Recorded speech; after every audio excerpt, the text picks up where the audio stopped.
I didn't have a lot of confidence. I was very shy. I had a very low self-worth when I was younger, and I knew that I could do something about it, and I wanted to improve. I wanted to be like the other kids.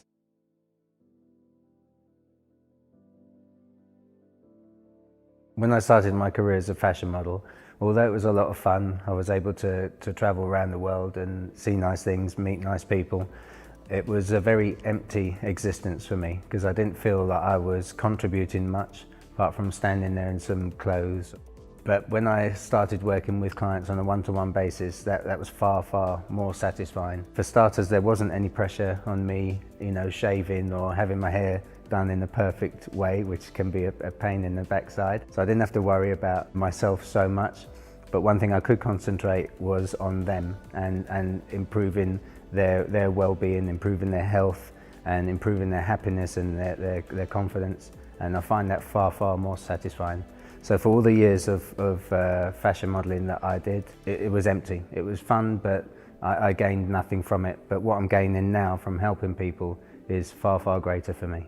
Hi, my name's Daniel Ventura. I currently live in London. I'm originally from Barcelona, but moved here when I was 7 years old. I can understand why I am the man I am today because of where I come from. I came from Barcelona. I came from a very poor family. Didn't have a lot going for me. Didn't have the best of childhoods. Came to England. My father stayed in Spain, so I lived with my mum.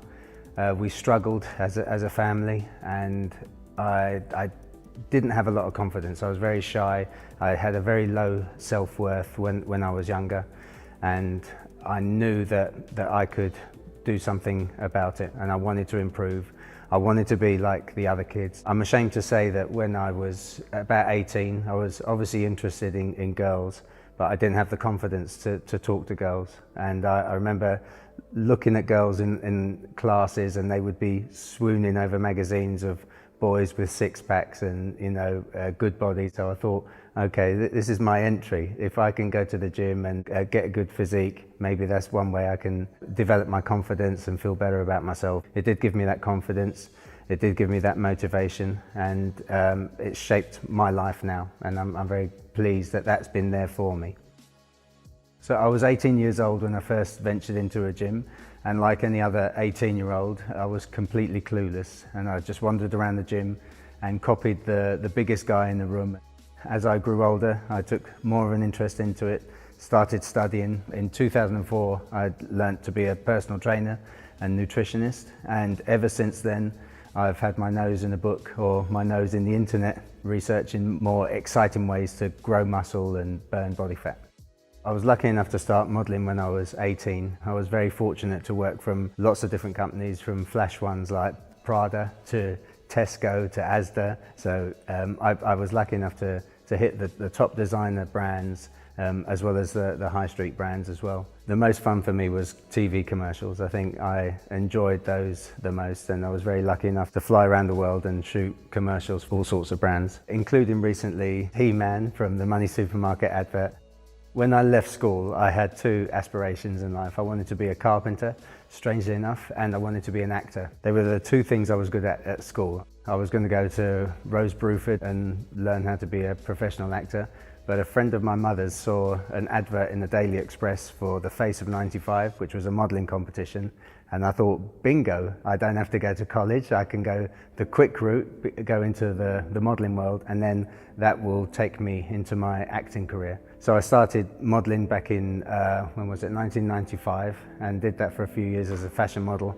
I was lucky enough to get some TV commercials. Luckily for me, because of modelling, I did a lot of modelling jobs where I was modelling underwear. My agent would say to me, right, Dan, you've got to get into the gym and you've got this shoot then, so you've got to be in a particular shape.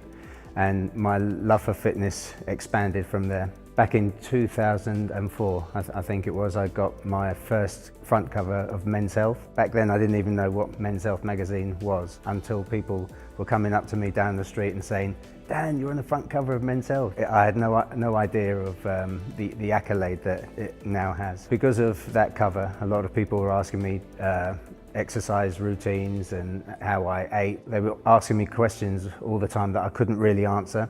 So I thought, okay, I need to take this seriously now and expand my knowledge. And that's of course when I decided to do my level 3 advanced personal training course. I've trained people in places like South Africa, Italy, and through Skype calls and FaceTime, and also sending them plans online, I've been able to train them from overseas.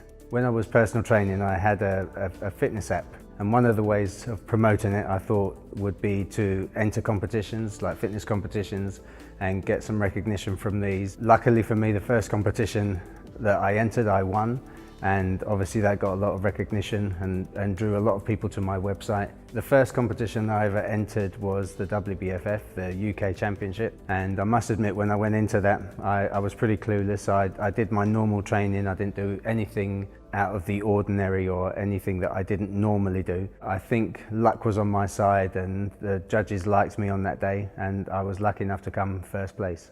My initial interest in diet and nutrition was to achieve an aesthetic look. Because of my business and my occupation, I had to look a certain way, and of course I couldn't let myself get too overweight.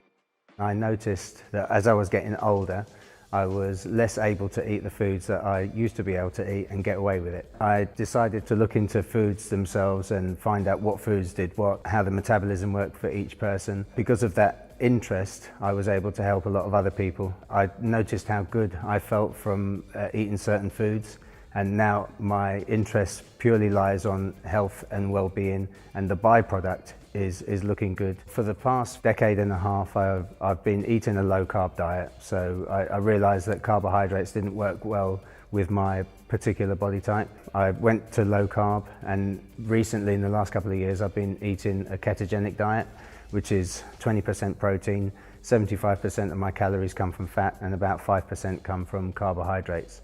And this diet, out of all the diet plans that I've tried in my lifetime, has been the one that's made me feel the best. It's given me the most energy, the least amount of appetite, and of course physically the best results. Now, I sort of fell into the fitness world and consequently became a personal trainer, and I found my true calling in life. One thing that I do like is helping people. I get a lot of satisfaction when I can meet someone and they're lacking in confidence. I used to lack in confidence when I was very young. I was very, very shy, and as I've grown older, I've improved on my confidence. And when I see that transpire with someone else, I can see someone and they don't feel very good about themselves, they're unhappy with the way they look, and then a few weeks later they come in and they light up the room, they're smiling, they feel great, they're confident, they're outspoken.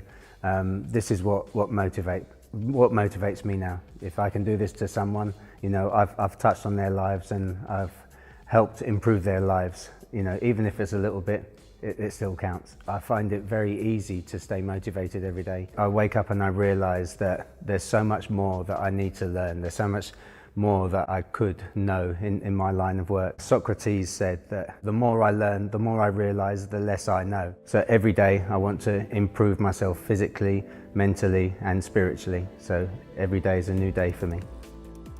There's so many people that inspire me, from motivational speakers, you know, like Zig Ziglar, Anthony Robbins. There's also people like Arnold Schwarzenegger, Femi Billy Rose, and not only are these guys very intelligent, they're physically very impressive. It's their motivation that inspires me. All of them, they're great achievers. They've overcome great adversity in their life, and look at them, they're all winners, just proving that it doesn't matter what the world throws at you, you can achieve whatever happens to you. When I look at other people and people that are far less fortunate than I am, I mean, there's one guy that I found on Instagram, Nick Santos. This guy, he was born with no legs, he's got one arm, and he still trains.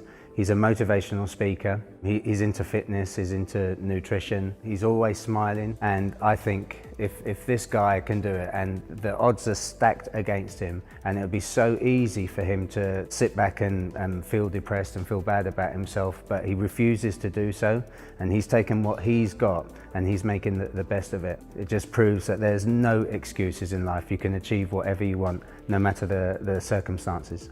Where do I see myself in 5 years? Well, hopefully on a beach in Barbados, sipping a cocktail, resting on my laurels. No, but in 5 years' time, I want to have my business expanded. I want it to be majority online, so I want to be helping people while I'm asleep. I want people to be downloading my plans and delving into the knowledge that it's taken me years to build up myself.